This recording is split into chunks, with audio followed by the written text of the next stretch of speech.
জামাই কখনো আপন হয় না, আর এটাই বাস্তব। আমার এক ভাবি সবসময় একটা কথা বলে, জামাই কোনোদিনও আপন হয় না। যখন তার সাথে তোমার মিলমিশ থাকবে মনে হবে তার থেকে দুনিয়াতে আপন আর কেউ নেই, আর যখন তার সাথে তোমার ঝামেলা হবে মনে হবে দুনিয়াতে তার চেয়ে খারাপ এবং তার চেয়ে পর আর দুনিয়াতে কেউ নেই। আমি ভিডিওতে সবসময় একটা কথাই বলি, মেয়েদের জীবন অনিশ্চিত।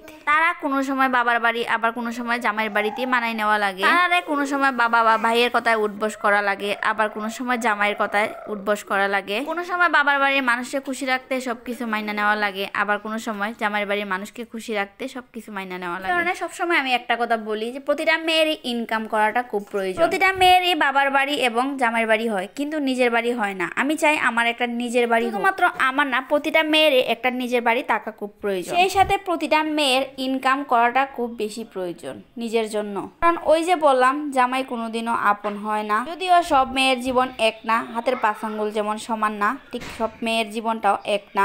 এই বাস্তব কথাগুলো বলার পর অনেকেই আইসে আবার এখানে আমার হাজবেন্ডকে মেনশন করবেন, তারা আমার জীবন নিয়ে টানাটানি শুরু করে দিবেন। আপনাদের দোয়া আলহামদুলিল্লাহ আমি ভালো আছি, এবং আমি যাই কথা বলি পার্সোনাল কোনো কথা আপনাদের সাথে শেয়ার করি না, শুধুমাত্র বাস্তব কিছু কথা শেয়ার করি, যেটা অনেকেই বলেন কেন আমি বাস্তব কথা বলি না, তার জন্য।